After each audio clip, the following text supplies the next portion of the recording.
USB のタイプ C がある。キャンプが進化しすぎてやばい。車からそのまま電源取って冷蔵庫動かしてます、あー完璧。寝床できたね。これ電気自動車の新しい使い方なんじゃない？今回は N 版 E で車中泊キャンプに行きます。この N 版 E っていうのが大人気車種の N 版の電気自動車版の電気自動車初めてだよね。2人とも初めて。使い勝手とかどうなのかなっていうのがすごい気になってて、走行性能とかあと充電どうなんだとか、その辺の気になるところを実際に使って体感してみようと思ってます。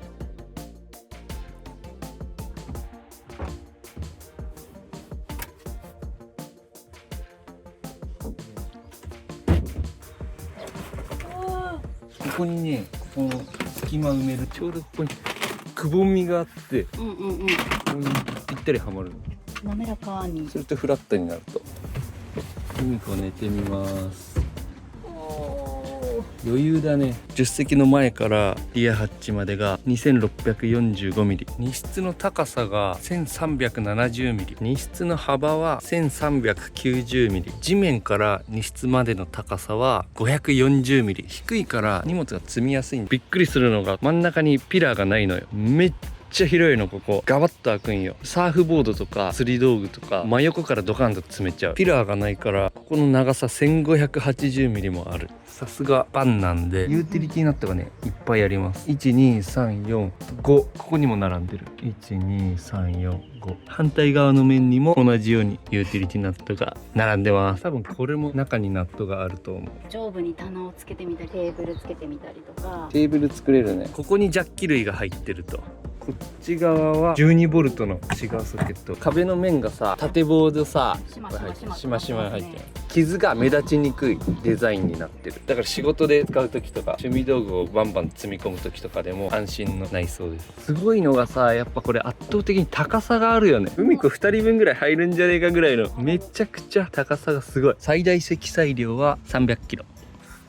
うわ余裕すぎ。釣り竿とかもさこのまま置けるわ。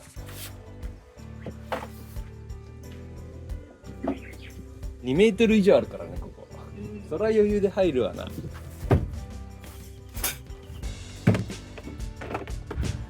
荷物満載になった。こ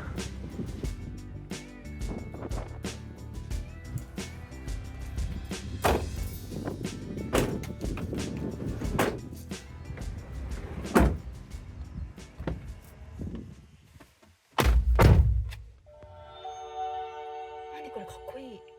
これいいね、めっちゃ乗り降りしやすいよ。これ膝痛い人でも乗り降りしやすいとおお。ほらめっちゃ乗り心地いいじゃん。あ、見て見て。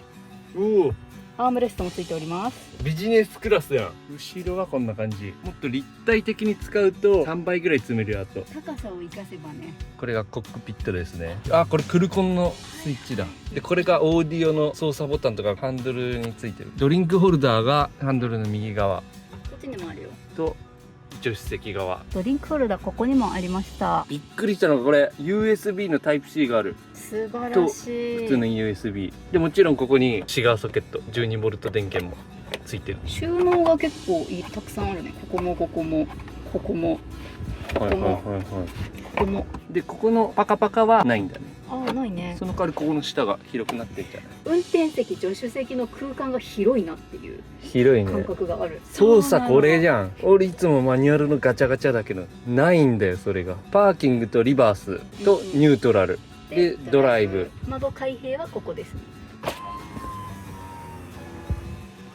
はいはいはいはい。ハンドルの右下にはいろんなボタンがあります。この急速っていうのが急速充電ポートを開けるボタン。後でやってみます。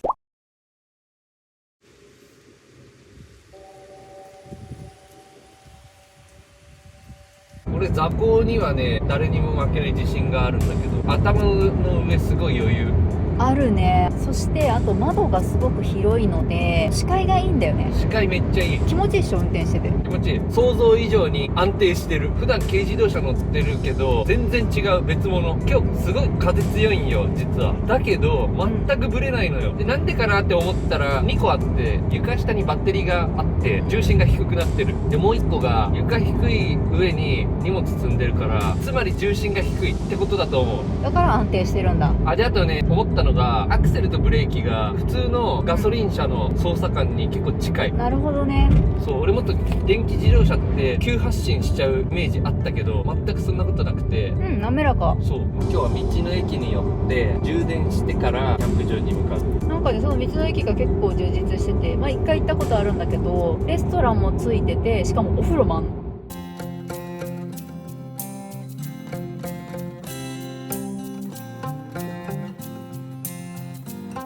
道の駅睦沢に着きました。バッテリー残量が半分ぐらいまで出ますね。ここで急速充電をしてみます。モニターも見やすくって、ここにデカデカと速度が表示されて、航続可能距離平均燃費 7km で出てます。停車時はフットブレーキかけます。でエンジン切るときはこれを押すだけ。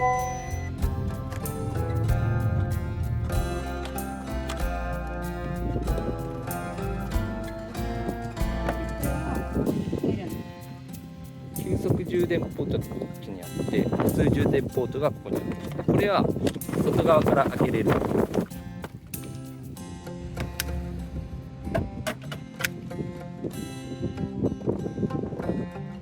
タート。今ちょっと37分になっちゃったけど、36分に充電を開始しました。アプリを開くと充電状況を確認できる。今 40% まで減ってたんだ。どれぐらい充電してんだろう。充電タイプも急速充電になってるよ。見て見て、充電完了予測時刻は11時28分ですだって。充電する間に道の駅でご飯食べたりしよう。うん。EV カーナビというこのアプリを使うと、結構簡単にね、充電スポットが見つけられる。充電スポットが出るんだね。そうそう、地図上にバーって出てくるから結構わかりやすいんだよね。でこれさ、経路探索するときに途中の充電スポットを入れてくれるんだよ。で計画してくれるのよ。試しにこっから都内に入れたね。東京タワーに入れました。充電場所を自動で設定する。これ、おお、見て見て見て。それを押すと計画立ててくれるの、充電場所。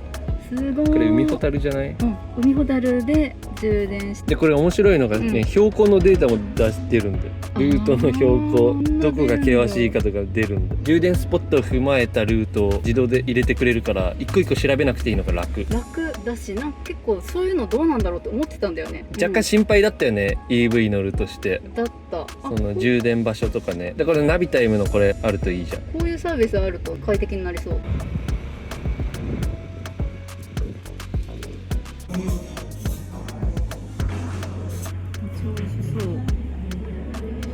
デザート、バスクチーズケーキ完了。あとは抜いて閉じるだけよね。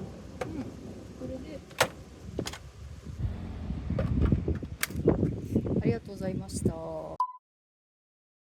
電気自動車の充電初めてやったけど、意外と操作が単純だった。カードかざしてコネクタつなげてスタートをして終わりだもん。そしたらもうあと満充電まで待つだけだから簡単だった、思ったより。充電中俺らご飯食べてたけど、ご飯食べながらもアプリで充電状況確認できたのが良かった。安心だね、それはね。イーコン外してみる。オフになった。多分加速の感じが変わるんだよね。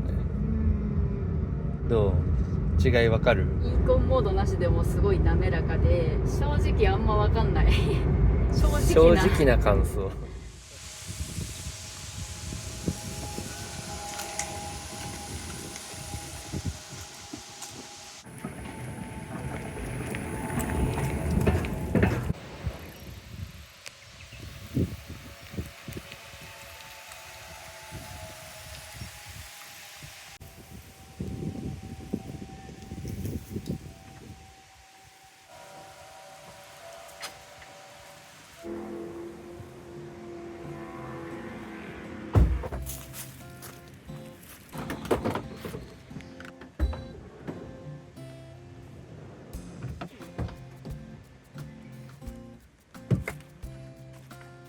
めっちゃ日陰でいいサイトじゃんここ。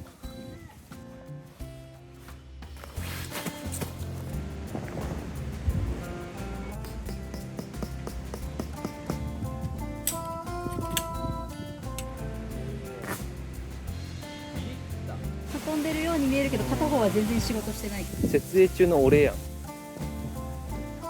風が強いね今日は。N 版 E にはディーラーオプションでいろんな装備が出てるんで、それを使うといろんなレイアウトが作れそうです。どんなんがあるの？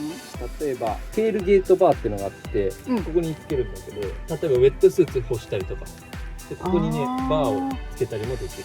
それは便利だね。あとルーフインナーサイドパイプなんだいそれは。ルーフインナーラックっていうのがあって、うん、ここにラック作れるはいはいはい。収納で、あとねルーフコンソールっていうのは、運転席助手席の上に収納を作れる、ネットで見たんだけどティッシュを入れる専用の場所がついてたりして、ティッシュ出てくる穴あった。すごい便利そうでね。あとね最後がねユーティリティフックっていうのがあってね、はい、多分このユーティリティナットにつけるフックみたいのもオプションであります。なんかいろいろ使えそうだね。そう結構ね気になるオプションがいっぱいあるんで、うんぜひチェックしてみてください。はい。めっちゃ綺麗じゃないこれ。こんな鮮やかなグリーン。みたい。うん。この車のすごいところが電源を取り出せるんです。ディーラーオプションのホンダパワーサプライコネクタ AC 外部給電器を使うと取り出せる。外部給電器にコンセントがついてて延長コードを挿します。じゃあ普通充電器の口にちょうど合うようになってるんで、そこの普通充電器にね入れます。やってみるよ。うん。でこれを入った。でここが白く光った。白く光った。ボタンがここにあるんだけど、ポチポチってダブルクリックする。青くなった。青くなった。これで外部給電器使えるよっていうサイン。なった。一応ね今日持ってきてる冷蔵庫がバッテリー稼働もできるタイプのやつなんだけど、残り1メモリになっちゃってて、この外部給電を使って動かそうと思います。AC 駆動になったかな。なってるなってる。バッテリーのマークがなってるわ。動いた。動いた本当に。はい、もう一個。こっちね、こっち冷蔵でこっち冷凍で持ってきてんだけど。カチャ。14ボルトになって、来た来た来た来た。おめでとう。給電された。本当に給電されたわ。キャンプが進化しすぎてやばい。車からそのまま電源取って冷蔵庫動かしてます。でこの外部給電器使うと最大で 1500W の電気が使えるんで、ドライヤーとか大容量の家電も使えるようになります。大体いけるね。車自体が大容量バッテリー。見て見て、なんかアプリの見え方が変わった。めっちゃ激しいな。もっと見る。外部給電可能時間17時間。すごい。これがホンダの N 版 E、モデル名が E ファンです。カラーがオータムイエローパール。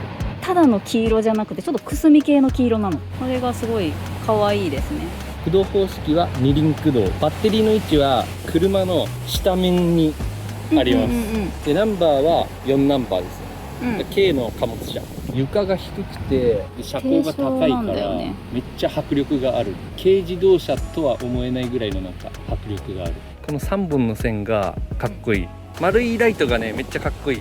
これかわいい。この顔面というかフロントグリーンのこの辺がすごい結構イケメンなんですよ。軽バンの中でこれ N バンが一番かっこいいと思ってる。デザイン性高いよね。そうでこの N バン E ってのは N バンと同じ見た目してるからそのままかっこいいんだよ。フロントグリルが排気のバンパーを再利用して作ってるらしい。このマークがあります。ここに雨どいがついてるんで、これを利用してキャリアを装着することもできると。ライムが欲しいでしょ。ライムが庭のミントやん。それめっちゃいい匂い。しゃあじゃあ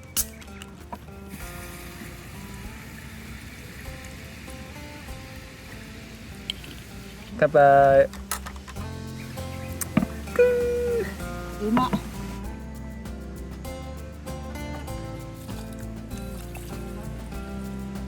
あれが最大 1500W なんだけど炊飯器はだいたい 350W で今から使う IH は最大 700W ぐらいかな。するとトータル 1000W ぐらいになります。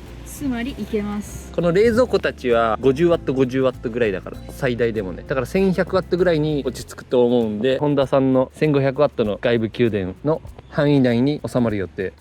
あっちゃ、肉焼いちゃうよ。お願いします。3でいくか。ドゥルーン。とても美味しそうなお肉。頼りすぎた。海子実家から来たニンニク。いいね。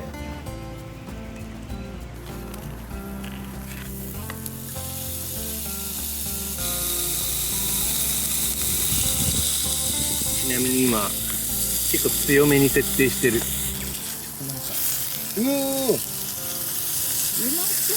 何これ。いいね。これ見ながら飲めるわ。これあー完璧。完璧。行こう。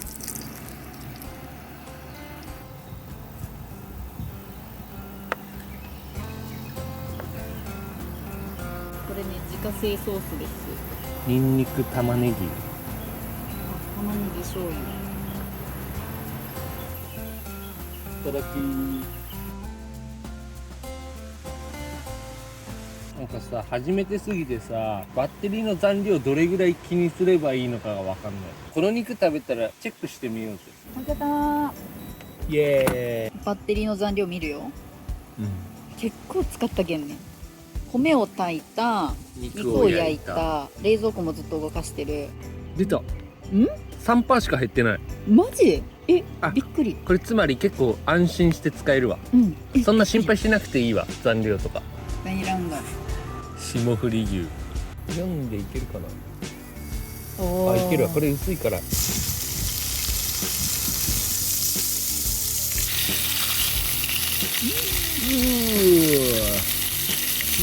ャキーン。シャキーン。ホクホクの。忘れがちだけど、これあそこから引っ張ってるから電気。そうだよ。前代未聞のキャンプ飯だよこれ。つまりこれとこれとこれら全部あそこから引っ張ってんだから。熱っ。これ自作のポータブルシンク。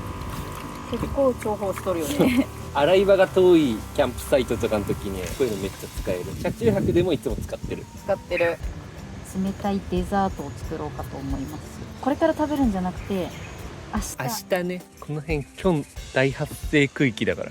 でこの鳴き声全部キョンだから。キョンがピヤーっと入れて、豆乳は牛乳をちょっと入れて混ぜます。流し込む。キウイはまだ入れない。ちょっと流し込んで入れるわけよ。こういうことです。めっちゃうまそう。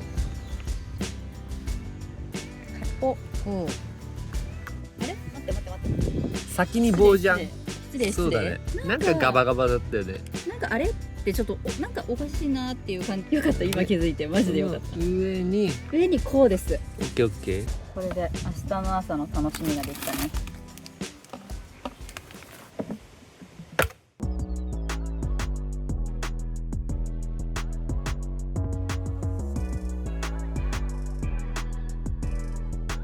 これね、後部座席のヘッドレストなんだけど、それをね、ここにね収納できるようになってる。2個入るようになってんだね。そう、ちゃんと2個ねポケットがついてて入るようになってる。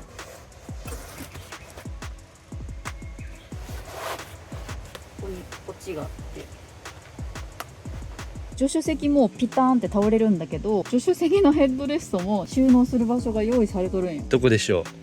ここです。ここがね、そこから袋が出てくるんだ。そうぴったりこう入るわけよ。横向きに入る。ここで止まる。めっちゃ考えられてるじゃん。でここに一応やり方はあ、書いてある。シート収納手順が書いてあるね。これを左側に入るんだ。ここにこう入ってしまった。おお、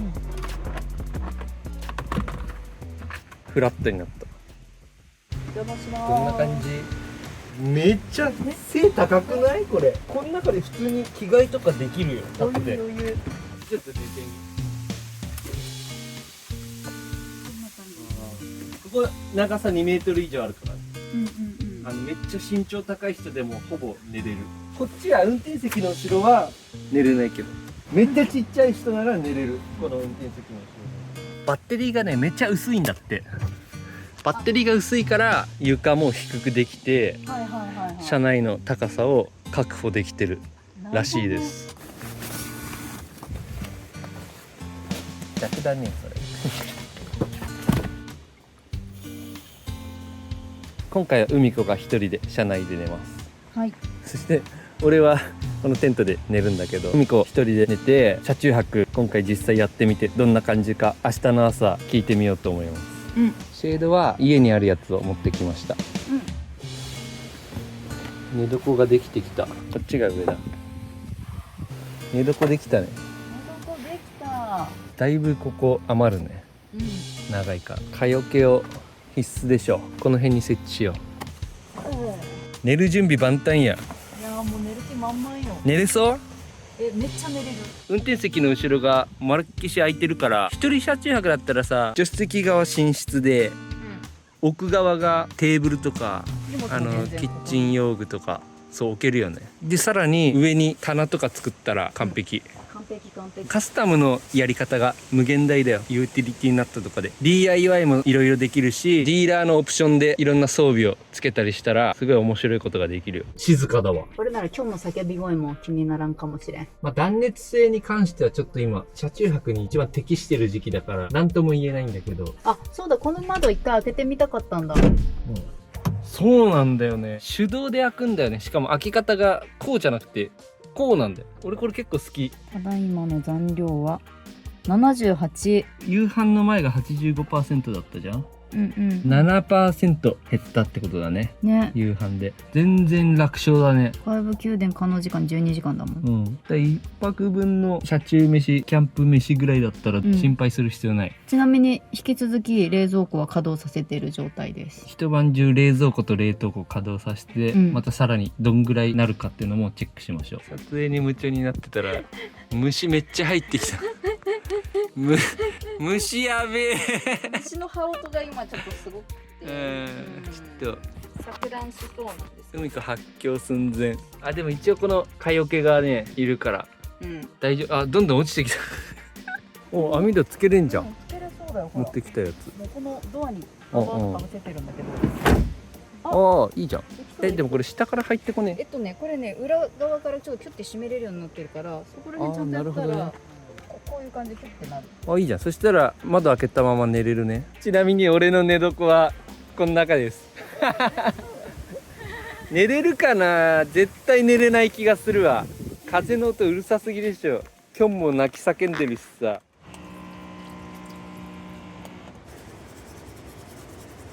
邪魔します。意外といいかも。牛やべえけど外部宮殿でスマホ充電してる。ああ、いいねいいね。今から着替えて寝るわ。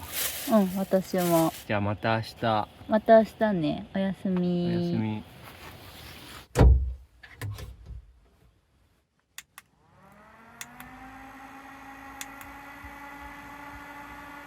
寝る準備が整って、スライドドアにね簡易的な網戸をつけて、今窓をちょっとだけね開けてます。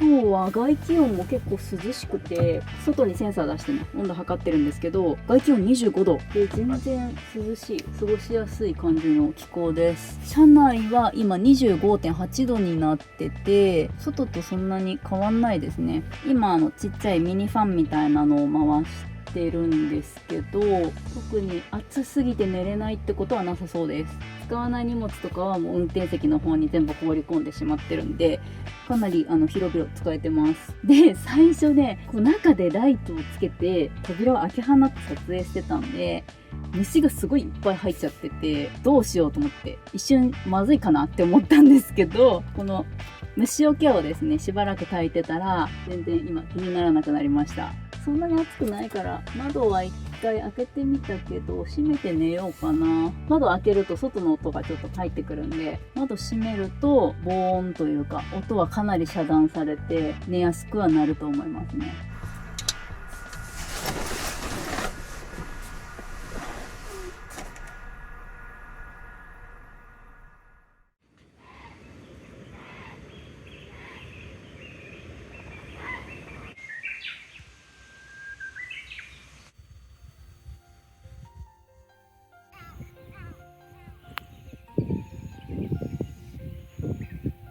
大惨事や。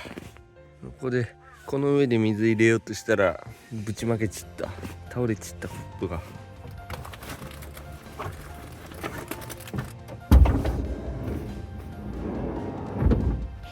おはよおはよう。水こぼした。う。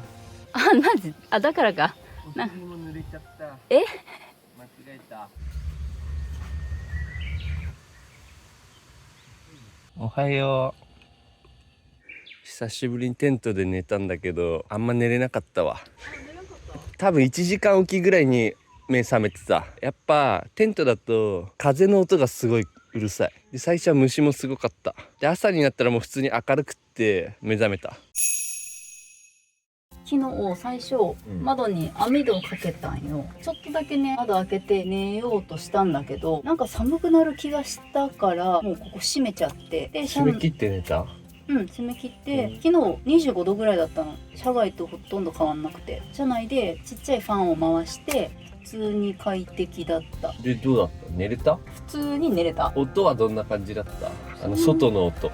外の音あんま気にならんかったかな。耳栓はしたの？ファンの音がしたから耳栓をして、朝起きて耳栓外したら鳥の声がチャンチャンチャンチャンチャンみたいな聞こえた。いつもの車中泊と同じ感じでできたってことかな。そうなの。でさ、やっぱテントと車中泊の違いって密閉性があるなと思ってて、俺音が一番違うわって思ったよ。風筒抜けだしテントバッサバサなるしさ。そうだ、テントもバサバサ、そうだ、揺れてた。すごいうるさかった。この違いはやっぱでかいなと思ったよ。あれチェックしようよ、残量。あ、そうだ、電気の残量をチェックしよう。一晩中冷蔵庫はねつけっぱで、実は俺携帯の充電も外部給電からしてたから。してたね。昨日寝る前が78で、全然減ってないんだけど。ああ 72%。余裕すぎるんやけど。余裕じゃん。航続可能距離149キロ。昨日夕飯でさ、いろんな家電使いまくって、寝てる間一晩中冷蔵庫つけて、85から72になったんだよね。夕飯始める前が 85% だった。13% の減りだったっていうことだね。でも感覚としてはさ、今回使うまでは完全に未知数だったじゃん。 EV のバッテリーからキャンプに電気使ってどんぐらい賄えるのかっていうね。結果すごい思ったほど減らなかった。全然もっと減ると思ってたよ。だから IH とかも最初ずっと3で動かしててどうしようかなとか思って、ビクビクしながら使ってたよね。そうそう、正直ね。だけど途中でチェックした時に全然大丈夫じゃんってことに気づいて。そうある程度 IH 使った後で85で始めて残量見てみたら83かなぐらいだったんだよね。あんまほぼ減ってなくて、こんだけ使ってこれしか減らないんだっていうのその時分かって、それ以降チェックしなかったんだよね一切。ちょっと気楽になった。で夕飯終わった後見たら70なんとか70後半だったね。それぐらいの感覚です。でこれは初めて使ってみて発見でした。今朝も外部給電機からケトルを使ってお茶を飲みます。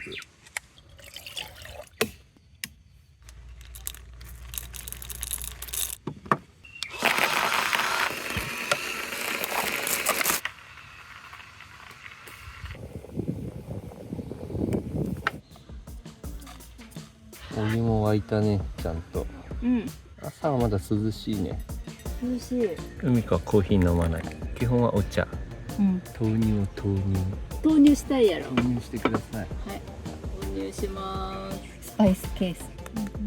見た目一緒じゃん、完全に。コーヒーの方がちょっと色が濃いかな。はい、美味しいと思うよ。乾杯。最後の家電はね、ホットサンドメーカー。消費電力は600ワット。最大600だね。EV の電気の恩恵がすごいわ、本当に。これ電気自動車の新しい使い方なんじゃない？アボカド、ツナマヨ、ケールでチーズ。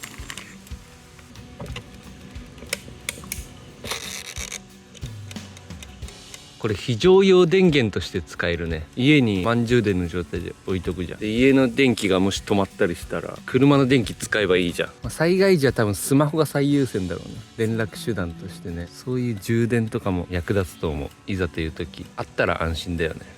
単純なバッテリーのさ容量としてはさ、サブバッテリーとかポタ電の比じゃないじゃん。車をずっと走らせるレベルの巨大な容量積んでるわけだから、それがさ非常用電源として常備されてるって考えるとすっげえ頼もしいよね。これは心強いだろう。キョンが元気やな今日も。2回見たキョン。いただきます。うまっ。俺が釣ろうとしてるツナじゃねえか、ここにいるのは。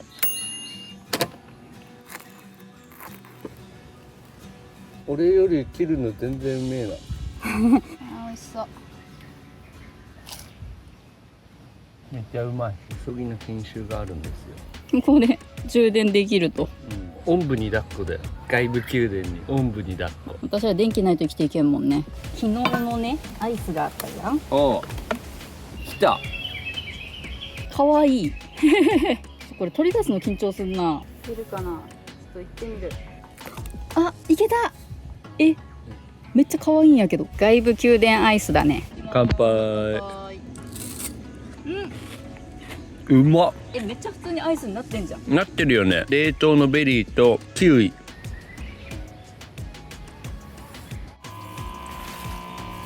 朝ごはん終わってさ、何%になったかなと思って今見てみたの。したら 70%。ホットサンド2回焼いて 2% しか減ってない。すげえ。もうなんかセルフ RV パークみたいな感じ。そうかも。もう自分が電源だから、電源付きサイト。てか自分に電源ついてるから。そういう感じで合ってるね、感覚が。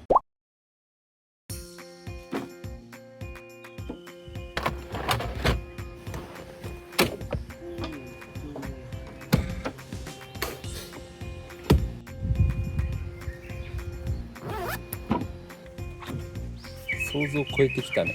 超えてきた。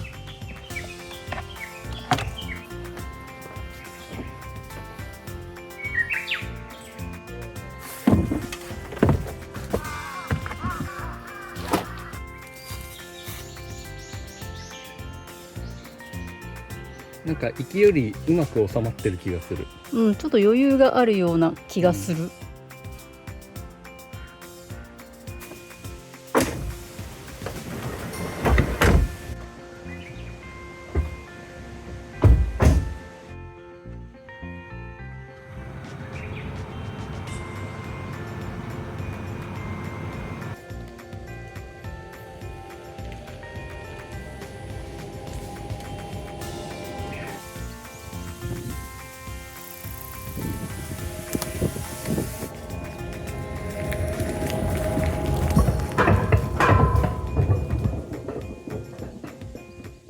N 版 E で初めて車中泊キャンプしてみてどうだった？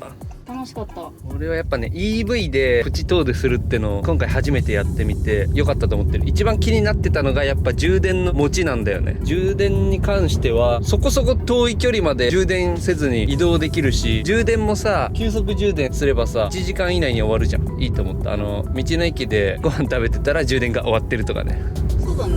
1時間ってちょうどご飯食べたりさお風呂入ったりしたらちょうどいい時間だし、充電に関して言えばアプリとかで充電スポット探したりとかそういう便利なものもあるので、そういうのを活用しながらやれば不安になる必要はないのかな。充電の計画も含めてルートを作ってくれるの、あれ面白かったね。面白い。あれ使うと安心かも。であと外部宮殿が半端なかったね。いやあれが一番すごかったよやっぱ。まだ相当残ってる。ほぼフルだよ。メーター見てるけど、車中泊とかキャンプでさ電気も使えるってことは普段の災害対策とかで置いておけるよね、家に。いざという時にこの大容量のバッテリーが車にあるって思うとかなり安心して生活ができると思います。あとは車内の拡張性がすごいよ。ユーティリティナットがいっぱいあるし、自分で DIY するもよし、ディーラーオプションで収納とか拡張するもよし。だから例えば理想的なキャンピングカーを作りたいっていう人にも N1E はいいと思う。今回は一人車中泊になっちゃったけどね。もう一人だとすごい場所余ってるぐらいだから全然余裕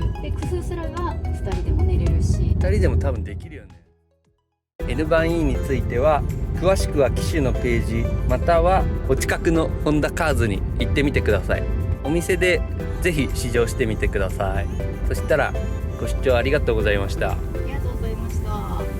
私らはもうちょっとドライブしていきます。ドライブしよう。